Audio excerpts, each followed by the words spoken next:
Hi, this is Devana from Witchy Flint, and I want to welcome you to episode 3 of Spilling the Tea. And you are one step closer to brewing that perfect cup of tea. Maybe you aren't a huge fan of tea because the taste just wasn't your thing. There's a lot of reasons for that, and we're going to talk about that today, as well as tea lights and their history, tea towels, teaspoons, and why.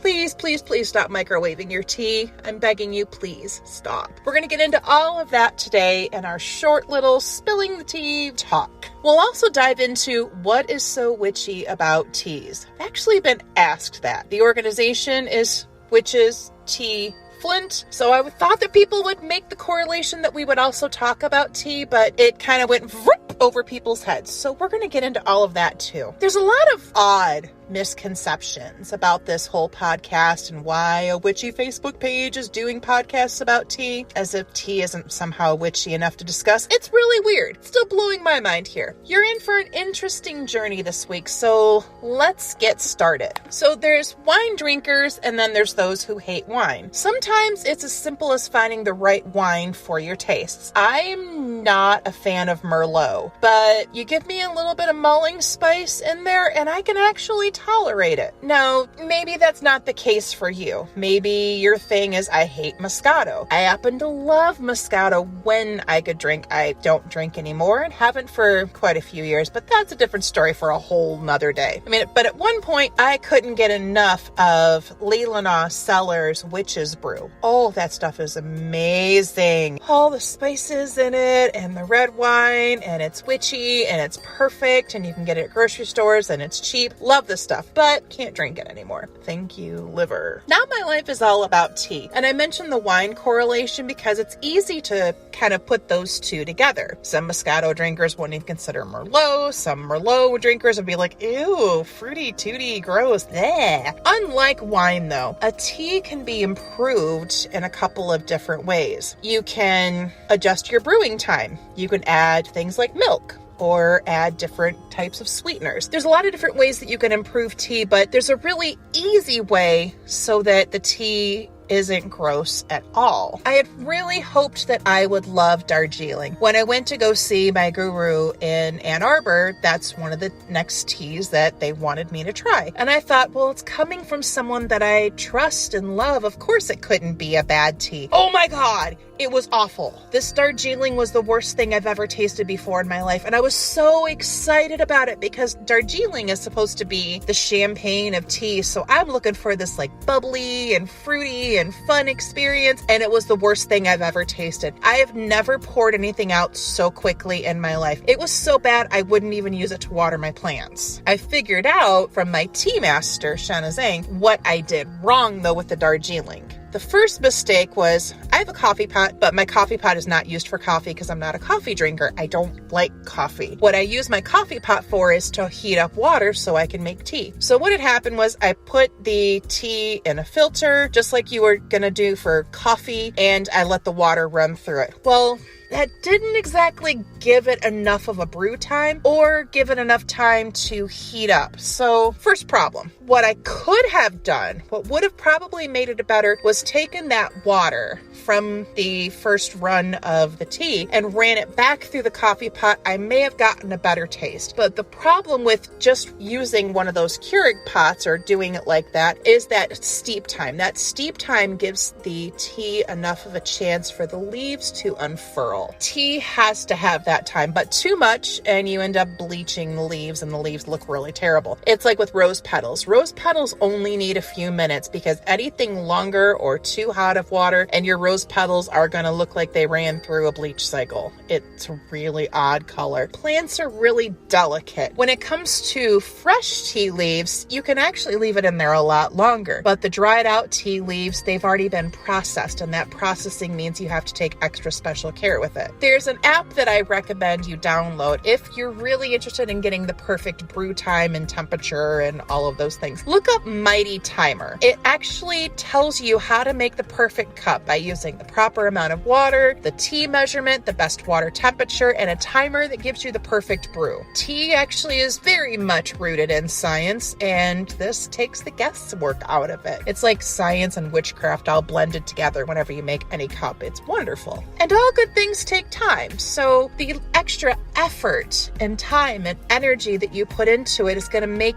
you the most sought after person when it comes to making the perfect cup of tea. The right brew can instill peace and serenity, even if it's something as highly caffeinated as an oolong. And it's easy to create the perfect environment for tea. So what's so witchy about tea? We're always talking about the magical properties and everyday items. Tea is all about that. Not only is it got so many medicinal properties, but there's that magic in there too. If you're using tea for like road opener, using the right tea for that, like say like a bailuchon or any kind of tea that has to unfurl, gunpowder green would be a great one for that too. Some of the really tight oolongs. I mean, there's action that is in that. There's an unraveling that's in that. Jasmine pearls would be another really good one for a road opener now that I think about it. The idea of the unfurling. Now, if you're really wanting to get to the root of something, using a really good black tea would help that. If you're wanting to speed things up, add something that's really caffeinated. I mean, we're talking about magical concepts here that you can use for something as easy as tea.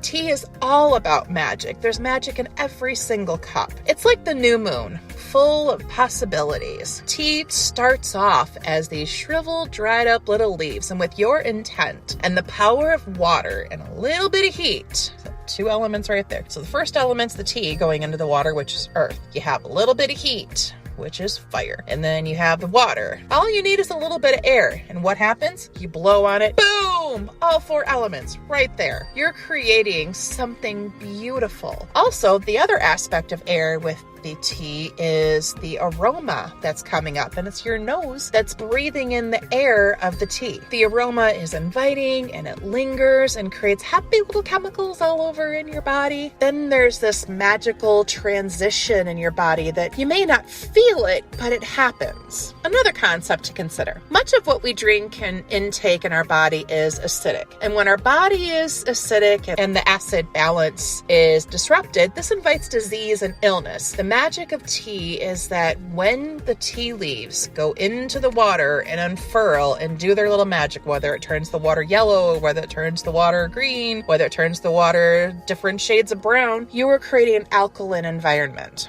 Now, you've heard that we need to drink more alkaline water to improve our third eye function, that the calcification of our third eye, our pineal gland, is what causes a lot of us to lose our senses. It causes a lot of other disruption when these glands in our brain get calcified. Creating a more alkaline environment helps that decalcification to happen, which is going to improve your third eye function. So if you are one of those psychic witches, you should definitely be drinking more tea. 1 cup a day can help restore that balance again. And if you're doing that to improve your third eye, imagine what it does to the rest of your body. I'm telling you, there's magic in every single cup. Now let's go into the brewing process. You know, we talked about tea being the earth element because it has leaves, and tea grows from a plant that's touched the earth for thousands of years. The heat that goes into brewing the tea, of course, we have fire, we have the water, which helps the tea fulfill its potential, and then there's the air, which actually helps fire to maintain. You've got to have air for fire to work. And then you have, you know, the blowing of it so that you can cool it down a little bit, because some of us get it really hot and the next thing you know, it's like, oh, burnt tongue. And then you have, you know, the air, which is our ability to smell the aroma of the tea as it fills the air. You combine the herbs for a specific purpose. I mean, everything about tea is witchy. You also have the intent there. And 90% of our magical workings are because of our intent. It's hard to find a substance that's more witchy than tea. It's magic in its most simplest form. Think of what you want to achieve. Love, prosperity, health. Tea can do all of that. Tea is in every form of magic, and every form of magic is in tea. It's a very symbiotic relationship. It's, almost like the infinity sign. One goes into another. There's no beginning and there's no end. Every form of magic can be broken down into manageable pieces with tea. We've talked about the herbs, the elements, the intent. Now let's talk about the candle magic in tea. Tea lights were first used in tea ceremonies as a decoration and a way to keep the tea warm. It's not something that's going to necessarily heat the tea because it's never going to get to that right temperature. But a candle will actually help keep the tea warm. It's also a way to create ambiance. So the tea lights were first used to create ambiance, but then it soon became so much more. Now, if you're really wanting to amp up a magical practice, burn some herbs in the tea light candle. Brew your tea, place your cup on a tea light warmer. The impact of your spell work has just doubled right there. The best part is even the cheap dollar store tea lights have a pretty decent burn time of like 3 hours or so. And they typically go out on your own. So if you can muster maybe 2-3 hours of focus, surely you can do the simplest of spell work. Brew some tea, burn a tea light, magic there at our fingertips. Now let's talk about water. Water has memory and water has energy, but you can also introduce more energy into the water by speaking your intentions to the water. When you want to improve your health, speaking healthy thoughts into the water. You've seen that meme. It's Tracy Ellis Ross and she has a cup of water and it has rich bitch juice on there. You can do the same thing to water. It's all about your intention. Tea can do all of that because it naturally has these things in it. You're just adding more to it. It's the simplest of spell work. All you have to do is speak what you're wanting into the tea. So we know that everything has energy. So why would you not talk to your water? Let me ask you again. So what's so witchy about tea? Everything. Tea can also go on your altar. I highly doubt any of your deities or ancestors would complain. Most teas are actually suitable for sharing with pets also. A couple of my cats and dogs beg to share. I have to be careful also which altars get tea because if the altar's within reach, then